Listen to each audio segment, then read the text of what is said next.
Hello everybody, it's your Peacekeeper coming at you with the next video in our How to Play series. This is the Tier 9 German battleship Friedrich der Große. Friedrich der Große, where does she come from? Because, as far as most people know, the German Navy's last battleship ever produced was the Bismarck class, Bismarck and her sister, the Tirpitz. And, well, this class must be a paper ship, right? Somewhat. The original plans for this class of ship come from the original H-39 program, which was a program by the German Navy to develop essentially an enlarged German Navy battleship based around the Bismarck's original design premise. And two of the keels were actually laid to them, so I guess we can call this a paper ship that had finalized design similar in the way of the Montana. Now, whether or not Wargaming has actually chosen to utilize that design in the game has yet to be seen. And as far as I can tell from the armor profiles, if they are using the H-39's armor profile, then we're also not getting the H-41. Now, I mention H-41, and that's because the whole series of H-class battleships, there was the H-39, the H-41, H-42, H-43, and H-44. Those were all design proposals for the same set of 6 ships that were planned. And really the only difference between the H-39 and the H-41 was a little bit more horizontal armor, deck armor, and 420mm guns, which we have access to in this game. Unfortunately, the change between the A-hole and the B-hole doesn't give you the increase in horizontal armor protection that the H-41 would have had over the H-39. So the ship that we have in game is essentially an H-39 with the option of H-41's guns. Like I said, the basic design for these ships was essentially an upsized Bismarck. The armor profile is identical to the previous ships with the turtleback armor scheme. In fact, the calculations for the immunity zone for these ships up against their own caliber of shells was between 11,000 meters and 21,000 meters. So that's a pretty impressive immunity zone up against the 2,200-pound 16-inch projectile that these ships would have been shooting. In terms of the ships as they were planned and laid out, like I said, 2 of them were laid down in 1939. The other 4 had parts of their keel metal actually formed, but they were ultimately canceled as the German government decided that they could not win World War II by the time that they were completed and decided to revert those resources to other war efforts. The ships were all named H, J, K, L, M, and N. Very, very, very complicated names to remember. There was actually a real Friedrich der Große, and it was, if you remember from our previous line, if I remember correctly, it was an Nassau-class battleship. And those 2 ships should not be confused at all in this game. So, oh, correction, it was a Kaiser-class battleship. Okay, so let's talk about this ship in terms of the in-game playstyle. If you're looking for an improvement over the Bismarck in any area, it's going to be in the armor profile. This ship has a tendency to bounce a lot more shells coming at it than the Bismarck does. Downside is, this ship has a rudder shift and a turning circle that makes the Bismarck just look like a freaking destroyer. This ship has some of the worst handling of any of the Tier 9 battleships that I have played. And it took me the better part of 20 games to get a good solid feel for the way that she plays. And at the end of it, I'm still not exactly thrilled with it.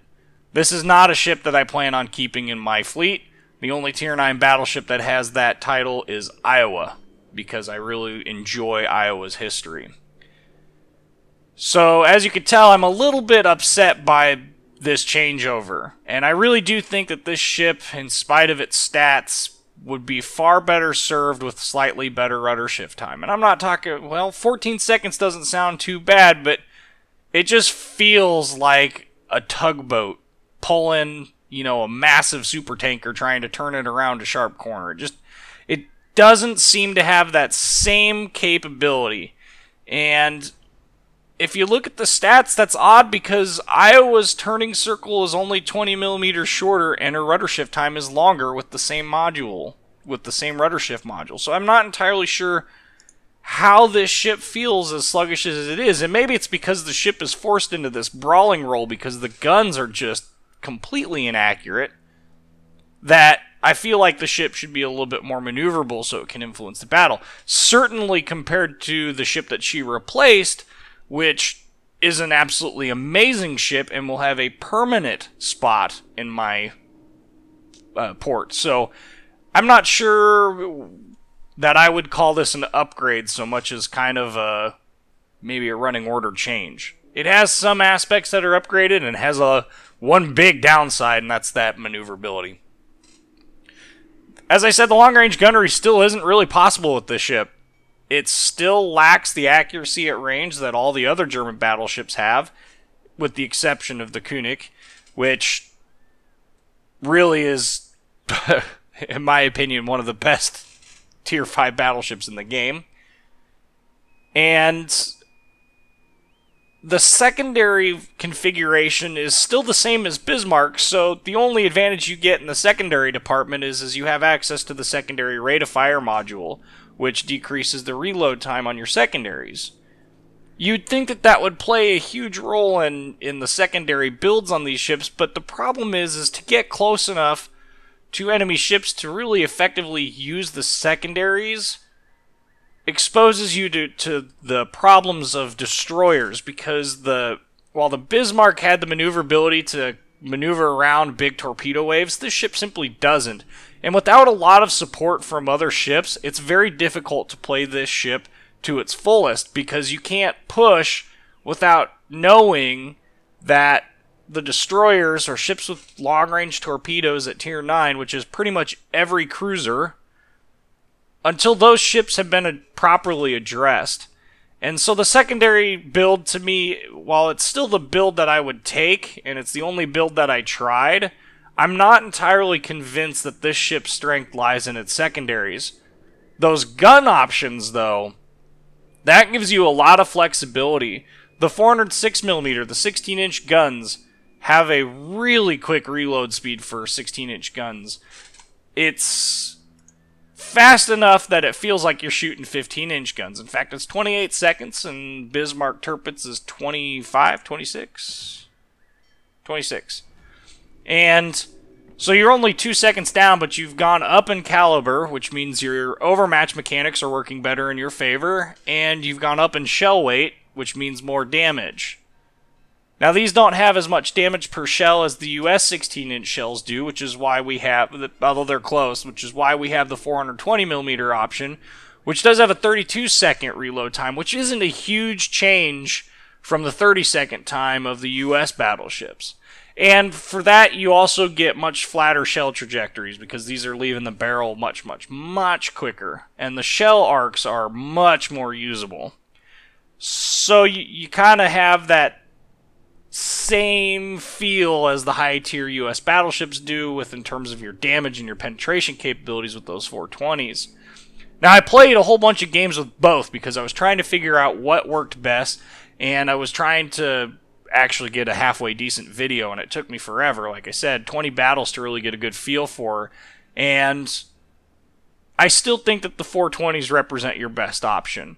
They're less likely to bounce because of the higher caliber. The 16.5-inch guns obviously have different overmatch armor value than the 406s do, and I think that little bit of an edge helps them out a lot. So 420s are what I recommend people go to. One of the other big downsides to this ship is because it's so big, it's hard to maneuver out of the way of torpedo drops from carriers. It's hard to maneuver out of the way of torpedoes unless you see them a long ways away. Thankfully, you've got that hydroacoustic to make that work for you, But at the end of the day, it's still very difficult to avoid or seriously mitigate the torpedo drops and torpedo waves coming at you from destroyers. The other part of that is because it is so big, dive bombers and HE spamming cruisers have a very easy time setting you on fire. And it's very frustrating to play these ships because you don't have the maneuverability to kind of zigzag away from those shells and kind of mitigate the chances of getting hit by an HE shell. You also don't have the narrow width of like an Iowa to avoid those same shell impacts. So the ship kind of has moments where it's frustrating to play, and like I said, I'm not completely angry with the ship as it is, but I'm not also happy with it to the point where I plan on keeping her. So that's my opinion of how they play in game. Let's talk about the stats. Alright. Survivability, 84,300 hit points. And as you can see, a boatload of armor and really crap torpedo protection. Yeah. That right there is painful. In terms of the main battery, like I said, you do have two options between the 406s. We'll go ahead and we'll throw the 406s stats up there. There you can see they have an 810 meter per second muzzle velocity, both AP and HE. They do 12,700 damage. There are 8 of them in 4 dual turrets, which has become kind of the standard for the German battleships. And the 420s.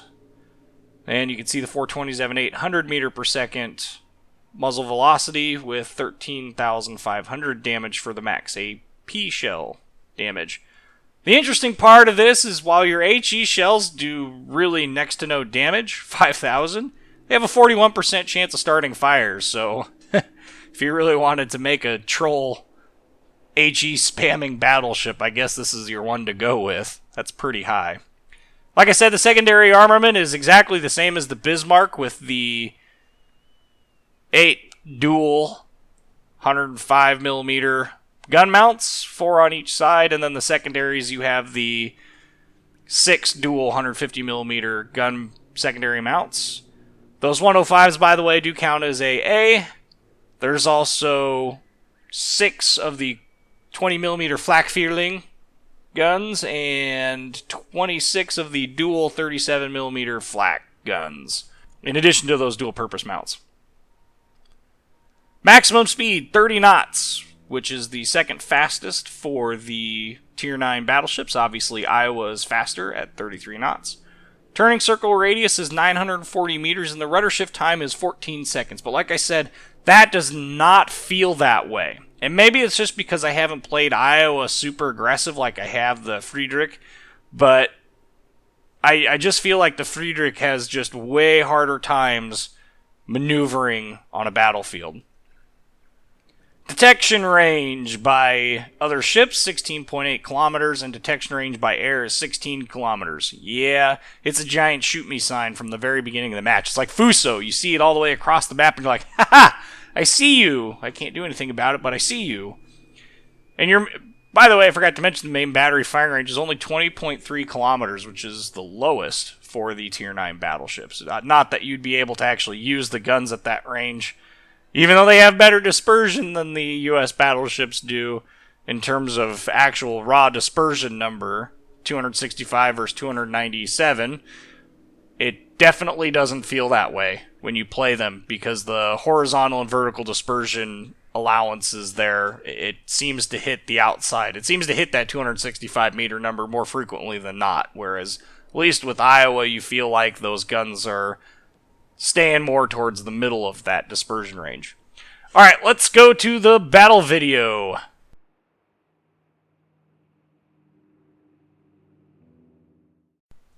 Alright, this battle is a Tier 10 fight with 6 vs 6. 2 Montanas on their team versus a Montana Yamato on our team. We have me and the Friedrich and 2 North Carolinas versus an Iowa and a Tirpitz.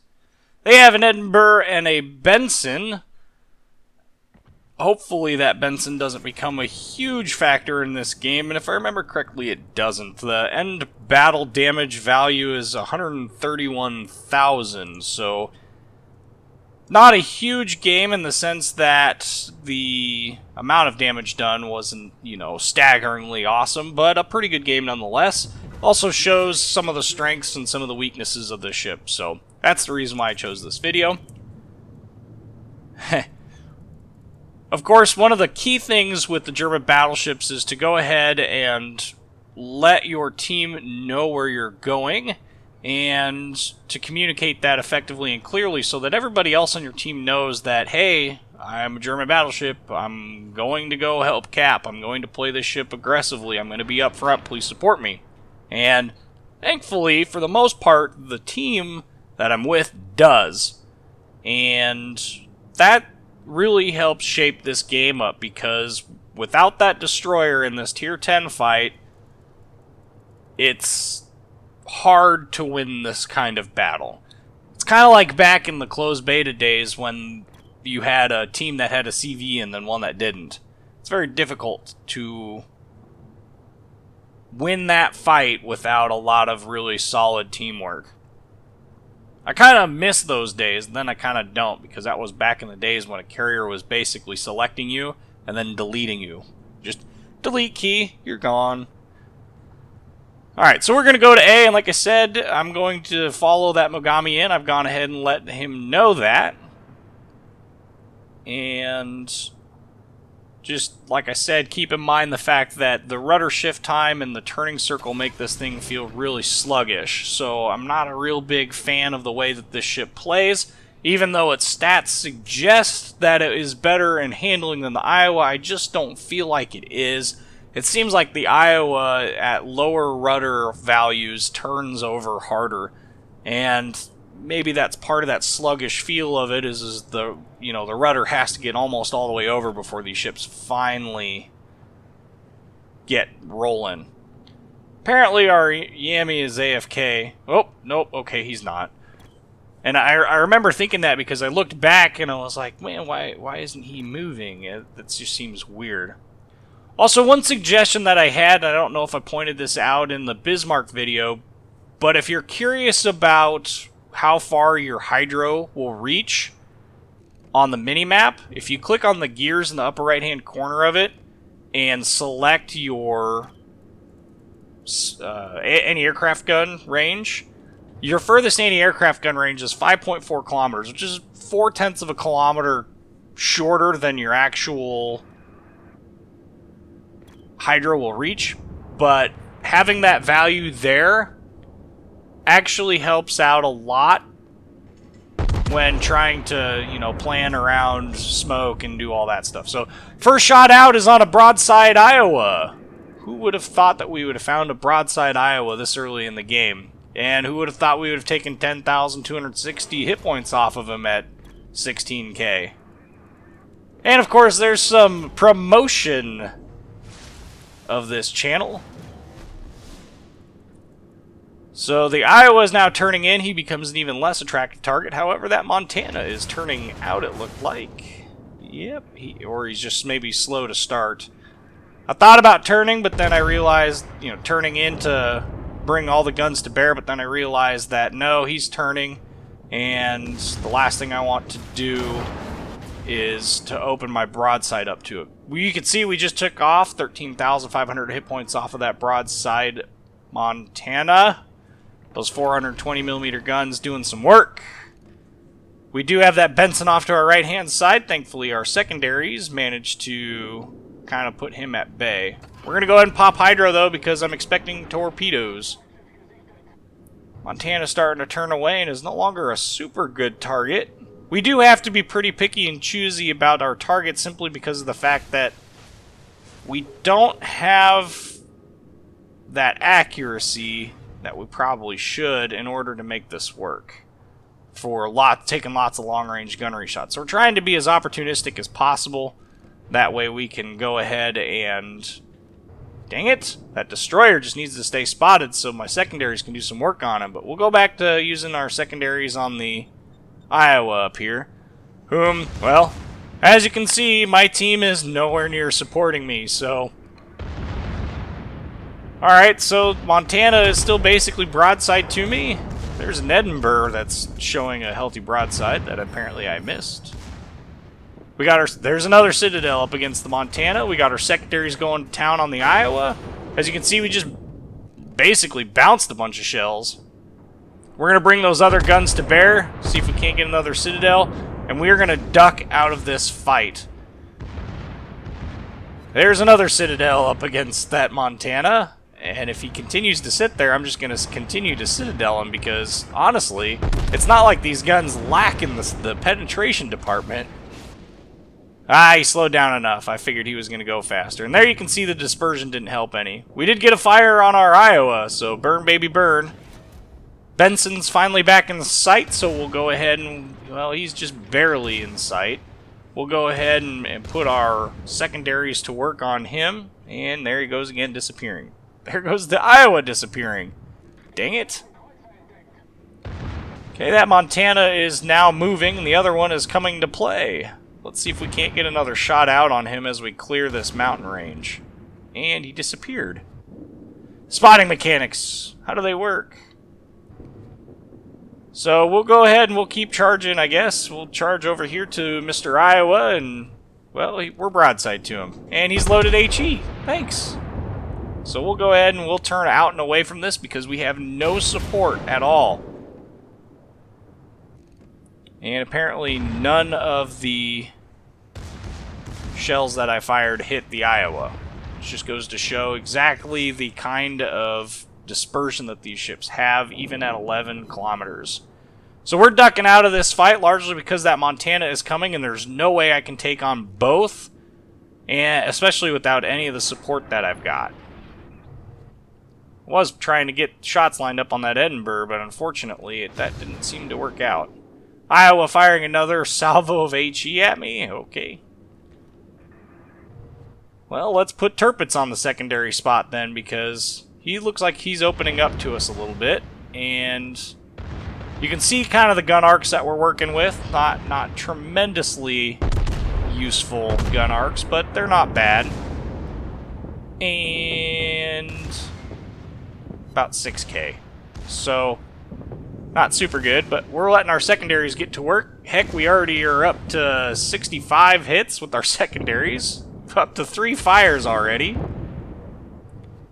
And we've successfully made it so that neither the Iowa or Montana can shoot at us effectively. So, that was a smart move on my part. And that's one of the things with these ships. You just have to be willing to pay attention to that on the battle, because honestly, it's crucial to your survival.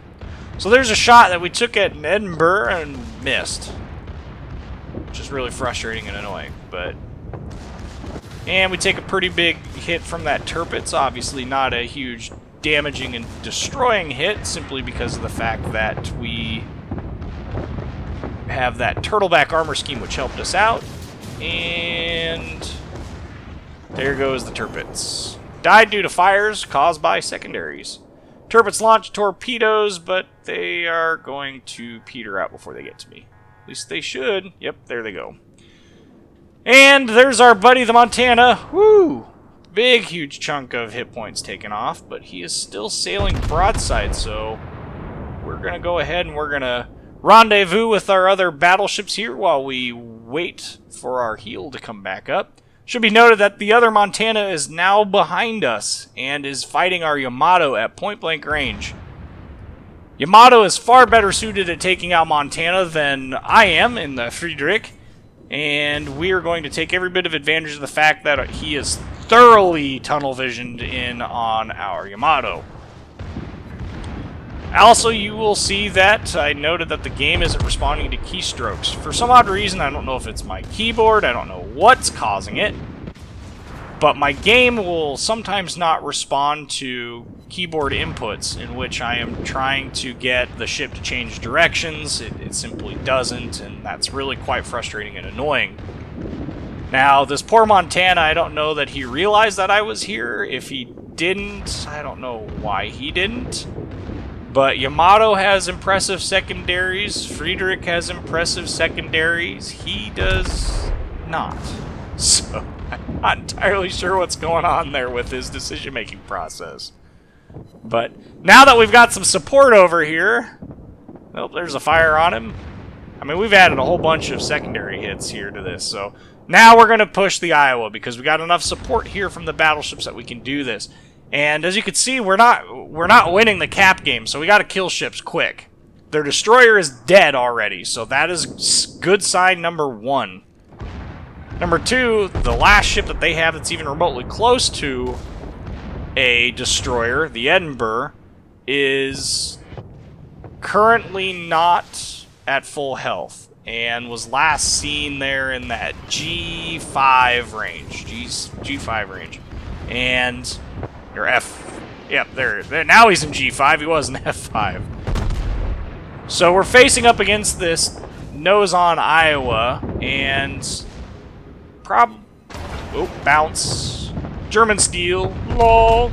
Anyway, the key to shooting at a nose-on Iowa is to use those guns to focus on their bounce.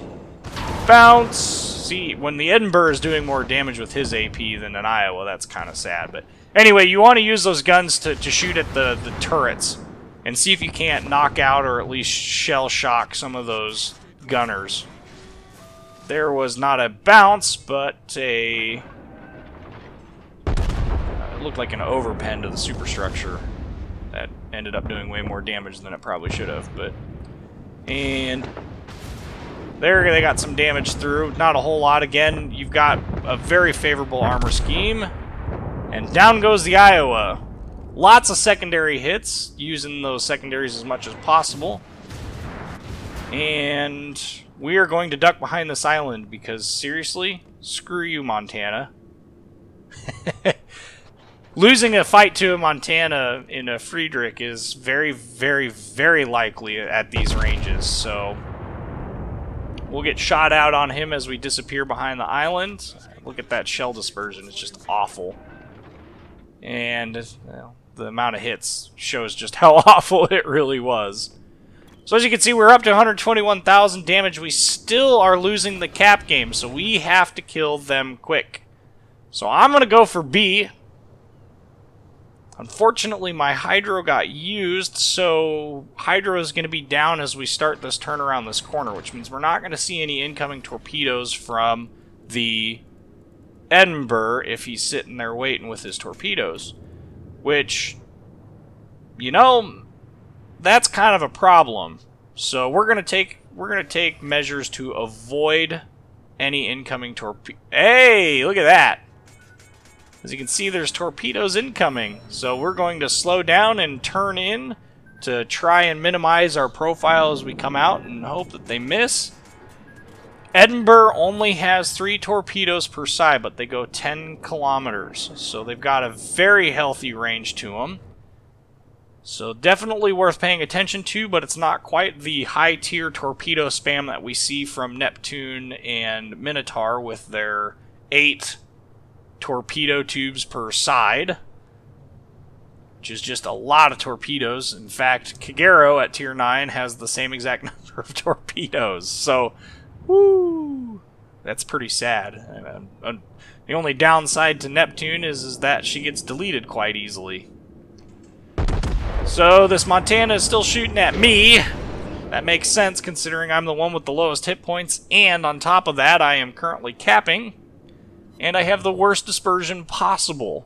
That was a full salvo of 8 shells that just completely bracketed a Montana at 15k.